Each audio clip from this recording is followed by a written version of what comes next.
Just a few months ago, the global landscape on climate was not looking great.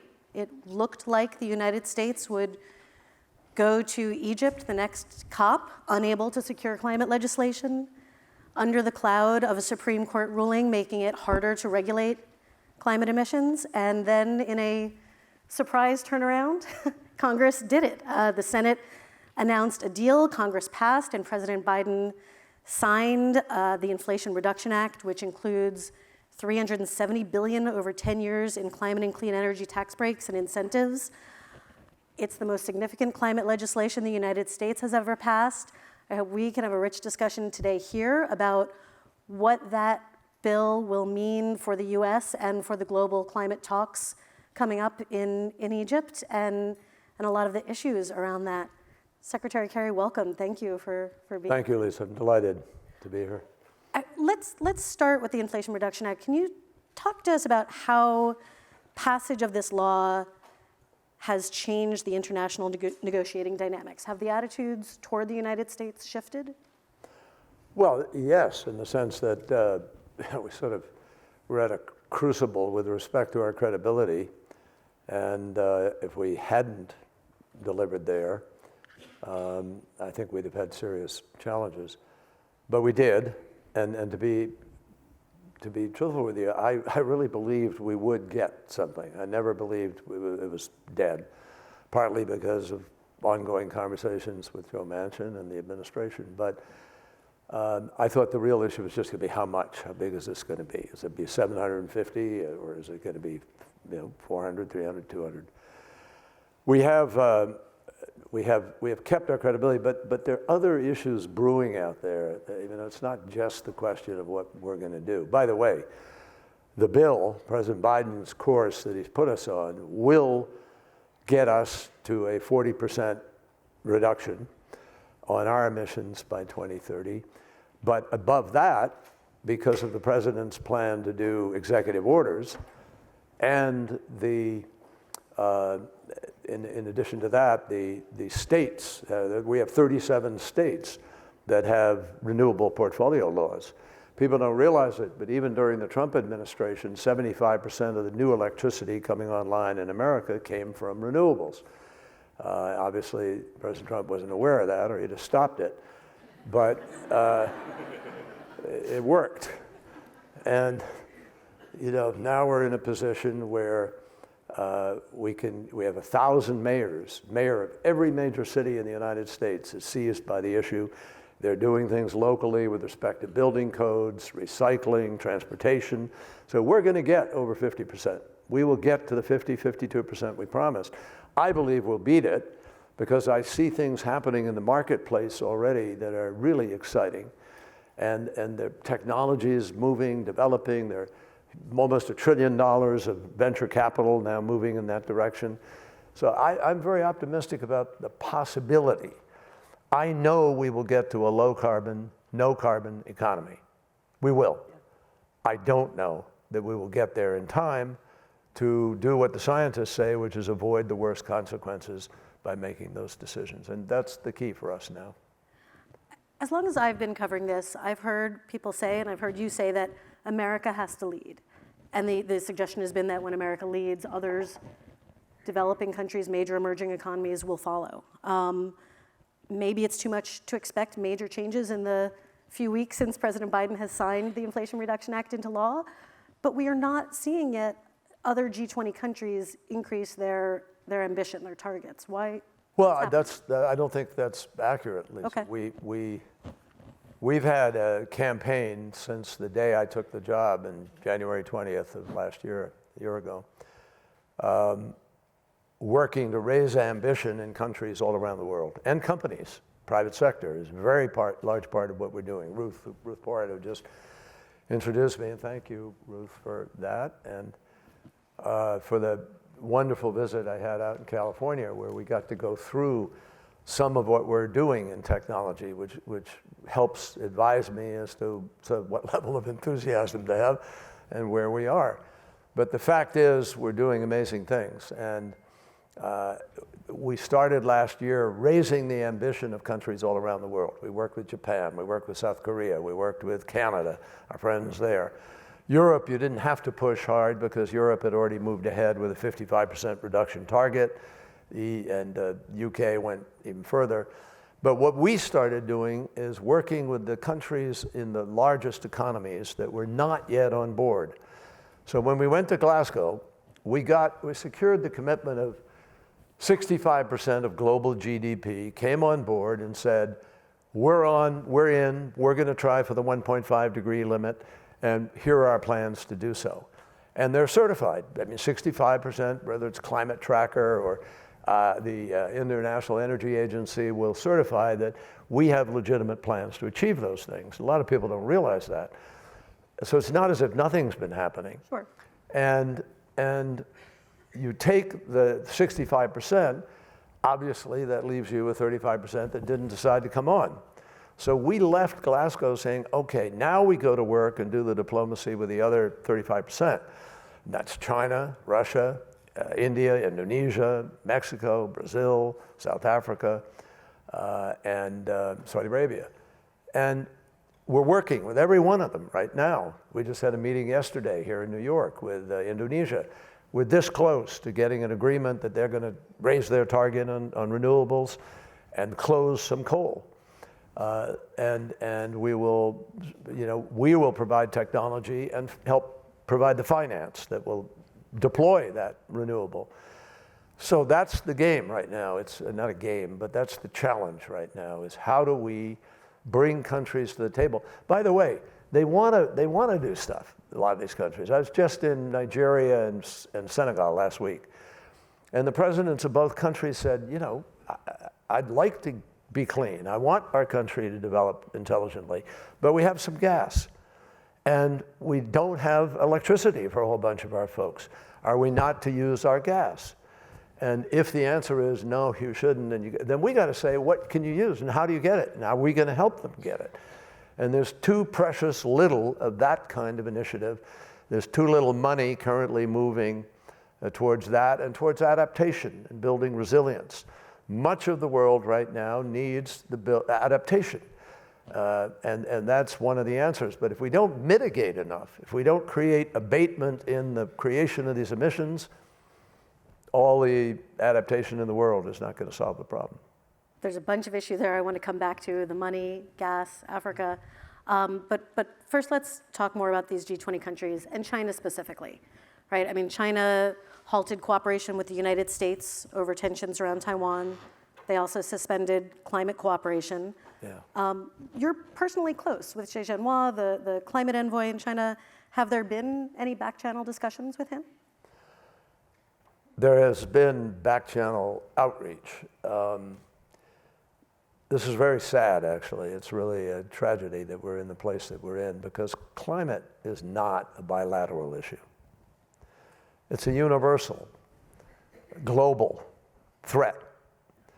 And it requires every nation to solve the problem. So if we have suspended a sort of dialogue by which we were making progress in talking about how we can help each other, we all get hurt by that. And I really hope China will decide sometime in the next days that it's worth coming back to this, because we owe it to humankind. We owe it to everybody on the planet, not to each other. And we shouldn't measure it in terms of what does this mean for the US, what does this mean for China? What does it mean for the planet? Because we're way behind where we need to be. And China and the United States, we agreed in Glasgow, we had long marathon negotiations, we agreed we would join together to work to reduce methane. And China agreed they will this year announce in the Egypt COP what their target will be for this ambitious, that's in the language, national action plan for methane. Now, methane is 20 to 80 times more damaging than CO2.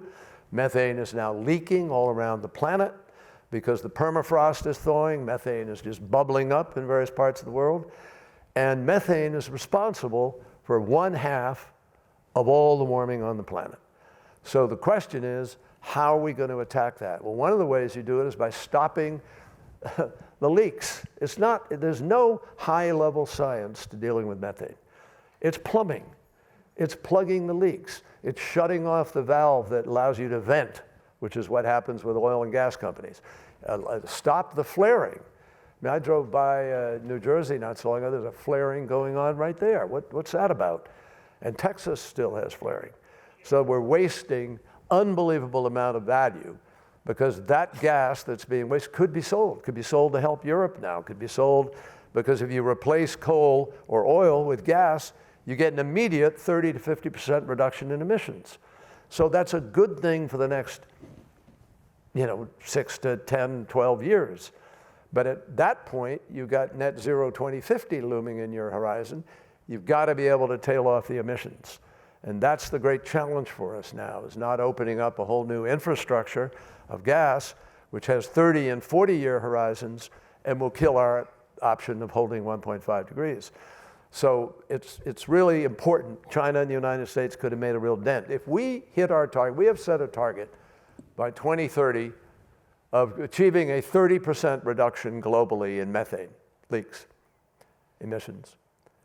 If we achieve that, that is the equivalent of every automobile, every truck, every car, every ship in the world going to zero by 2030. Could you see a methane agreement sort of like Kigali, which will come up in the Senate this week, a methane treaty? Well, it's possible, but I think we're already aware. I mean, this is one of the things that has come out of U.S. leadership. We came up with this thing called the Methane Pledge. We now have 120 countries that have signed the Methane Pledge and that are moving to reduce their emissions and deal with methane. So in addition, we've created a thing called the First Movers Coalition. And we have about 65 companies globally, big companies, Google, Microsoft, Apple, FedEx, United Airlines, Lafarge Holcim, cement maker, Maersk, shipping container, largest in the world. They've all made pledges to send demand signals to the marketplace. And they've pledged, we're going to buy green now. So General Motors just joined. So we have General Motors and Ford and Volvo. They've agreed that 10% of the steel they buy that's going to produce their cars will be green steel.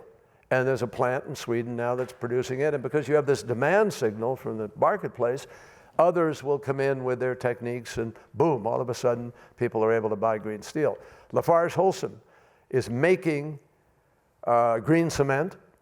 People are buying it not because it's green, it's actually better cement. So there are all kinds of benefits coming out of this First Movers Coalition. Sustainable aviation fuel, working on shipping. Now Maersk says the next 8 ships they buy or lease will be carbon free.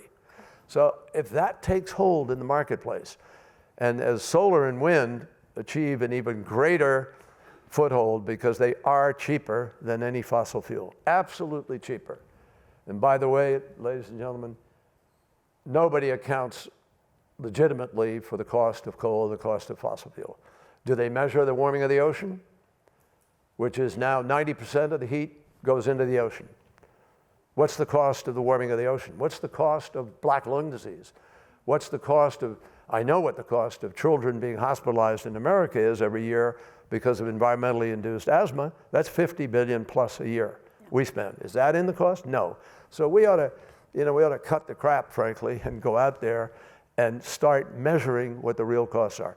We are letting contracts, the world generally is letting contracts for solar and wind, certainly solar, at 2 cents, 2.1 cents, 2.9 cents kilowatt hour. Now, they're also letting them for 7 and 8 cents in different parts of the world where they're just getting going, and the cost is higher of doing business. But as you get deployed and as the grids get built out, people are sophisticated manner of managing the grid and balancing your power distribution, it's just it's gonna be the fuel of choice until we either have a breakthrough on the price of green hydrogen, or you have battery storage that is 2 weeks or a week or whatever, which is coming, and until you have fusion is really suddenly become exciting again. Let me bring you back to China for just a moment. Oh. I thought I'd segue it away. It was pretty good, but I was trying hard. I mean, you mentioned this agreement, this joint announcement with the U.S. and China in Glasgow. The U.S.-China agreement arguably made the Paris Agreement possible, ahead of that. Is there any chance of seeing a joint agreement with China out of this COP? I've been accused of being always the eternal optimist, but I remain an optimist. I know what we can achieve if we do it, and I think China may possibly reach a moment. They suspended, they didn't terminate. They consciously used the word "we're suspending." So when you say back channel outreach, are you texting Xi Jinping? I have. Are you? I have emailed. Okay. So, but he's not allowed to answer me, and it's very complicated. And he hasn't, just so the Chinese authorities know, he didn't answer me. But we need to get this going because we could really do something beneficial. I spent at the World Economic Forum in May. Xie Zhenhua and his team and my team met. Yeah. We met several weeks later in Berlin. We met several weeks later in Stockholm at the Stockholm Plus 50. And we were ready to meet right now, coming up in this critical period for several days in order to really try to hammer something out. I'm going to remain hopeful that President Xi may decide that, the point's been made and now we need to achieve something for the planet, and we are open to starting tomorrow, the next day. We'll see what happens. What does success at COP27 look like? It looks like the implementation of Glasgow is happening, and we call it implementation plus. The people who didn't, for whatever reasons, have the ability to have an ambitious, national determined contribution. NDC, as the parlance is. We want those people to step up and come in with one. So that's why we're working very directly with Indonesia, for instance. They will raise their NDC. They will lift their ambition. They will try to deploy more renewables, and they will try to shut some coal. And what we're trying to do right now is work on, and I've got important meetings on this in the next couple of weeks, to really focus in on how we're going to finance in a more robust and telling manner. For instance, the finance report of the United Nations on climate transition says we need $2.5 to $4.5, $5 trillion every year for the next 30 years. We're not even close to that. We're not even at the 100 billion that was supposed to be put together post-Paris. What's happening with the 100 billion? It's at about 90-something billion. It's shy of the 100. But it shows you the difficulty of getting appropriated money from governments anywhere. That's the problem. We want, we're talking about getting billions of dollars that will leverage the trillions. So I went to the 6 largest banks in the United States. Goldman Sachs, JP Morgan, Bank of America, Wells Fargo, State Street, et cetera. And I asked them when I began the job, how much would you legitimately put on the table to invest in a bankable deal? And they came up with about $4.16 trillion. That's without Larry Fink and BlackRock, who said, we'll do $1 trillion, and maybe more. And that's without bringing all the other asset managers of the world to the table. So we think there are tens of trillions of dollars ready to invest because it's going to be a moneymaker. It's the largest market the world has ever known, energy. 4.5 billion, 5 billion users today. It's going to go up to 9 billion users or so by 2030. We've never had a larger market. We've never had a more established capacity. And so if we will get about the business of creating those bankable deals, we can actually finance much of this through the private sector. For instance, if you produce electricity and you sell electricity in a country and you're able to deploy the transmission lines and the infrastructure, you can make money. And that's what people are doing right now. There are people building out in India with renewables, and they're going to make money. There are people building out in other parts of the world, here in the United States. We will have big solar fields, wind fields that are coming out, offshore also. And now the megawattage of those turbines offshore is up around 15 to 20 gigawatts. That's serious power from one turbine. Are there any agreements or deals that are perhaps made easier now that the United States has legislation to show for itself, not just regulatory and other efforts, but a climate bill? Yeah, well, there's several. I mean, among the most important things in that legislation is the tax credit for investment and the tax credit for production. That is a huge. We just know this historically. Oh, that works. I meant, does having this bill make getting some agreements in Egypt easier than they might have been? And if so, are there new things on the table? Sure, absolutely. And I'll give you an example. We're working with Egypt right now. We're working with the EBRD, the European Bank. Egypt has agreed that they're prepared to take 5 gigawatts of gas production out, save the gas and send it to Europe to help them if the winter is tough or in the gas shortage because of Ukraine. And also accompanied by the deployment of 10 gigawatts of renewable. So you get 5 down on gas, 10 out and up in terms of renewable. That's a 15 net shift. And Egypt is prepared to do that. We have to find $200 million of concessionary funding to sort of grease the skids, to help with the transition, to do things that the company can't do or won't do, and to de-risk it a little bit. But otherwise, the marketplace will fund the actual transition, and we'll spend some $200 million of concessionary funding, which is worth it. So we're reaching out to philanthropy. I was with philanthropists last night here in New York. Many new philanthropists are coming to the table, trying to figure out how can we help more, what could we do? Well, they can help us create that leverage capacity from a deal that is not bankable to a deal that's bankable. Yeah. And they can give confidence to the marketplace by maybe buying insurance or taking the first loss. There are any number of different things. We call it blended finance, and we've got to blend the finance to make this happen. We can do this, and I think there are ways we can attract more capital from the private sector to the table to do it, and that's something we're working on the next few weeks. Will President Biden be in Egypt for COP? We hope so. He has the G20 almost at the same time. So our hope is that the flying will work out, and then there's an ASEAN meeting right after that, so it's a little complicated, and he has a grandchild getting married in the middle of it, so I think he wants to be there. See what happens. UN Secretary General Guterres today accused oil companies, and I'll quote him here, on feasting on hundreds of billions of dollars in subsidies and windfall profits while household budgets shrink and our planet burns.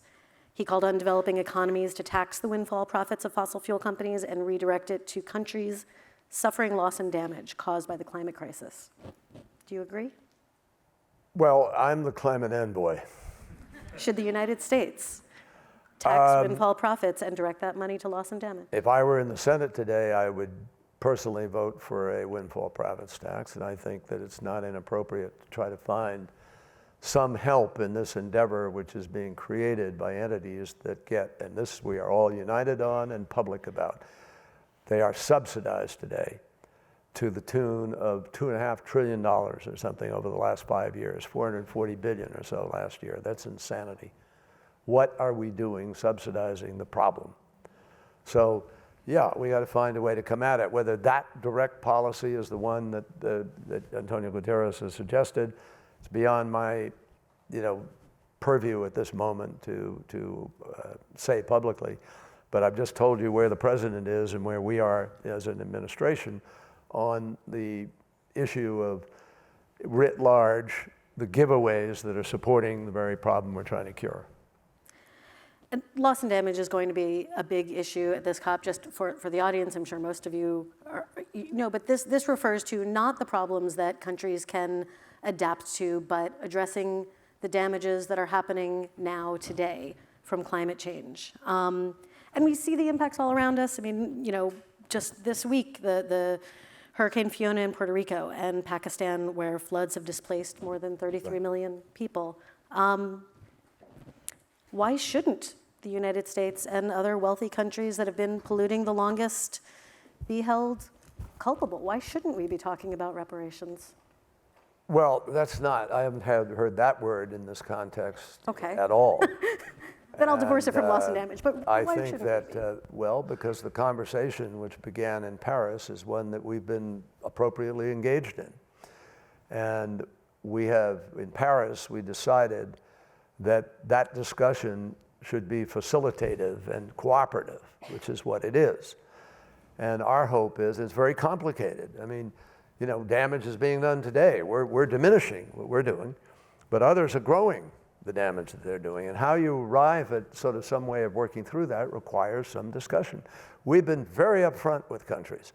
I gave a speech in Senegal where I just talked about finding a facilitative end product, but we said in Glasgow that we would do that over the course of the next year and a half, and work out the difficulties so we come up with a modality by 2024. So it's on the table, it's part of the discussion, and I think we've been extremely responsible about what we ought to be doing in the meantime. President Biden has put forward one of the biggest adaptation programs in the world. But only a sliver of it has been authorized by Well, Congress. thus far, because you go year by year.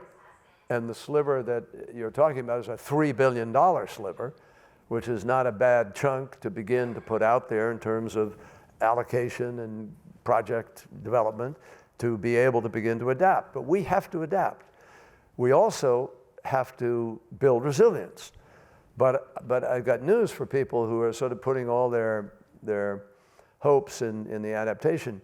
If we don't mitigate enough, if we do not cut the emissions sufficiently, it will be beyond the capacity of any country to be able to adapt to what is coming at us.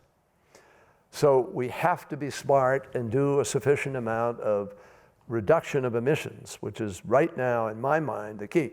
20 countries, folks, equal 80% of all the emissions. 20 countries, 80% of the emissions. 48 sub-Saharan countries, African countries, equals 0.55% of emissions. So do we understand that we have a responsibility to try to do something? You're damn right we do.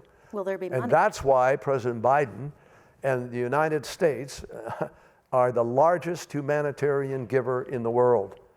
We've just given money in the millions of dollars to Pakistan to help deal with floods. We are the largest donor to Africa, the largest donor in the world in terms of trying to mitigate these things, and I'm proud of that. And I could ask you, when is the last time you saw a country X or country Y go to the UN and try to get through the Security Council and an acknowledgement that we have to move because this is a security issue. We have to move because we have a moral obligation to move.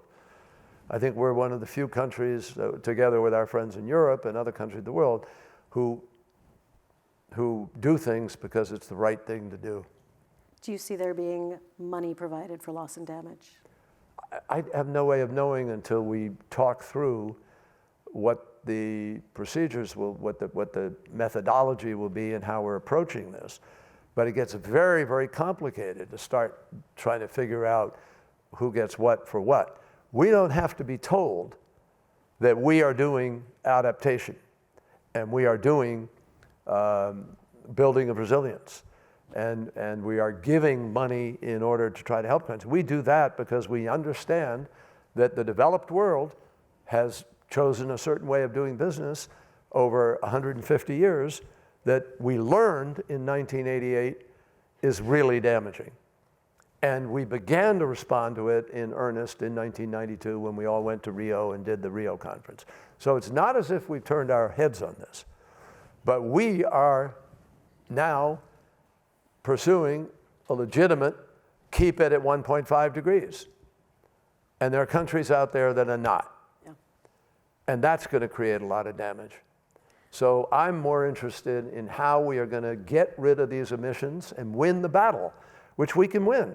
I mean, the IEA, the International Energy Agency, measured all the promises that were made in Glasgow.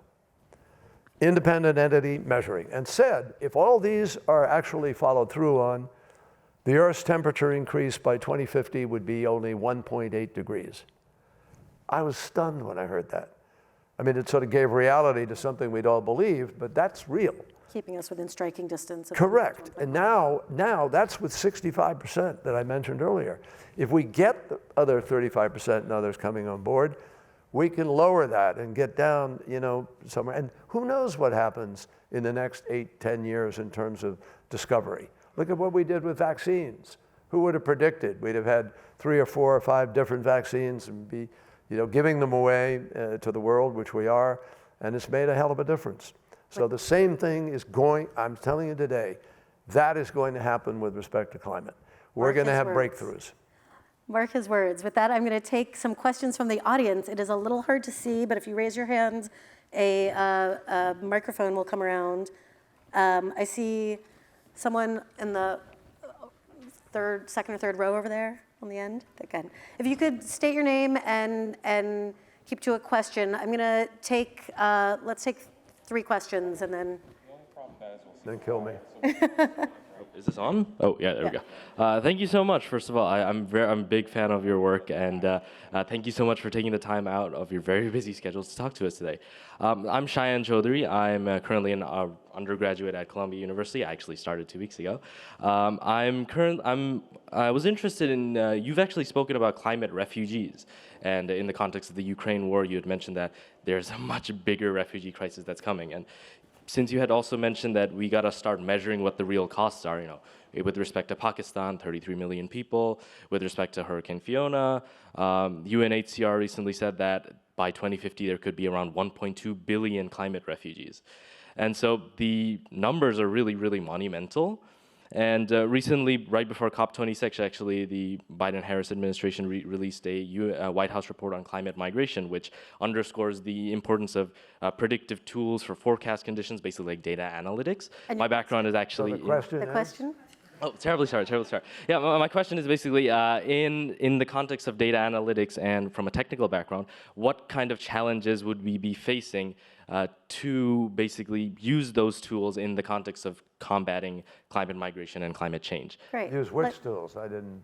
Oh, like data analytics for forecasting food insecurity, for climate migration. Critical. One of the tools we have today is supercomputing and artificial intelligence, and it's going to be absolutely critical to the wise distribution of energy and to algorithms that are going to help us get ahead of what's happening. I mean, it's the future.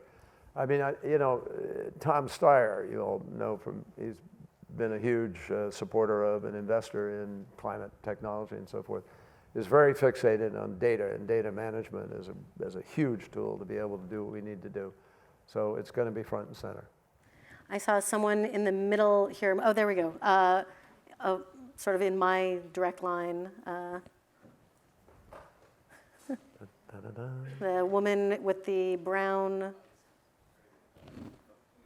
standing up, yes. There we go. This is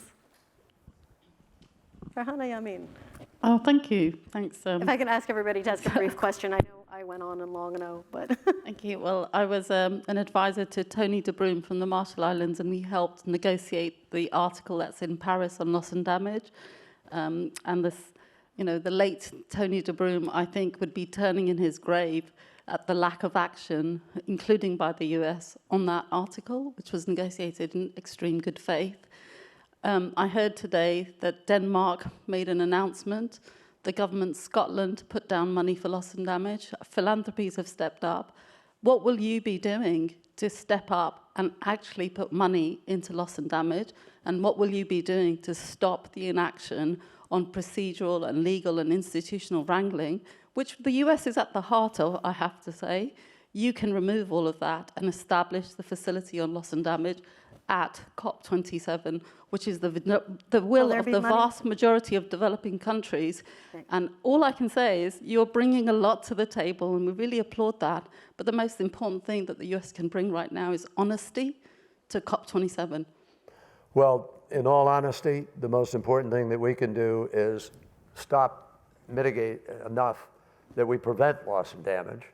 And the next most important thing we can do is help people adapt to the damage that's already there. And we have a limited, we're not, you tell me the government in the world that has trillions of dollars, because that's what it costs.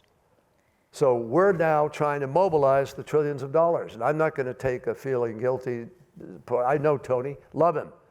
But I'll tell you, I think I've talked to enough people who are involved in this battle, and you can't just set up a facility in 6 weeks. Let's be serious about this. We got to talk about how we're going to do it. How do you measure it? How do you allocate? What do you allocate? Where's the money coming from?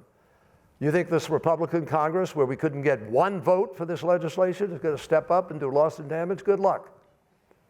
So I'm in the zone of reality. If we don't lower our emissions, we're croaked. Absolutely croaked. And if we don't adapt, starting now, the things that we can adapt to, a whole bunch of people are going to be hurt. 15 million people die every year right now because of the air quality that we have today. 5 million people are dying every year because of extreme heat. That's going to get worse. And it's going to get worse where we're now reading in the newspaper 5 days ago that 5 tipping points may have been reached. The Arctic, the Antarctic, the Barents Sea, the permafrost, and the coral reefs. How many more do you want?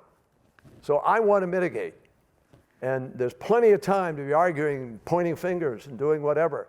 But the money we need right now needs to go to adaptation, it needs to go to building resilience, it needs to go to the technology that's going to save the planet.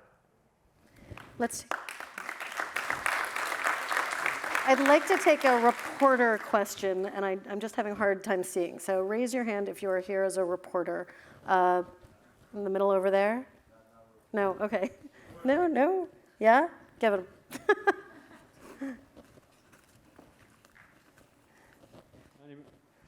My name is Mark Hertzgard. I'm with the Global Media Collaboration covering climate now. We're about 600 news outlets around the world. We reach a total audience of 2 billion people. Senator Kerry, I've had the honor of interviewing you before. I need to ask you about something that your former Senate colleague Al Gore said on this stage this morning. He said that he called on the Biden administration to get the head of the World Bank fired. He called the head of the World Bank a climate denier and said that Mr. Malpass, David Malpass, has no business running the World Bank at a time when the countries that we've seen on this stage today, and you yourself have dealt with for so many years, need help getting access to the finance they need to really push solar and clean energy forward. Yep. You represent the administration. Does the administration have confidence in David Malpass continuing as head of the World Bank? Well, I can't comment on what the status is of an individual. That's the president's decision, and there has to be a process. I will tell you this, though. I have been pushing for months, along with others in the administration, and it's an open door. I'm not pushing against a shut door, to have the process that Janet Yellen talked about some time ago about a redux of a Bretton Woods. And earlier today, in a meeting that we just had with a big group of nations talking about development, we made it crystal clear that we all believe the time is past, that we have to have major reform and major restructuring with respect to the MDBs. Now, some of them have done a particularly good job. The African Development Bank is ahead of a lot of people. They're at about 67% allocation out to climate.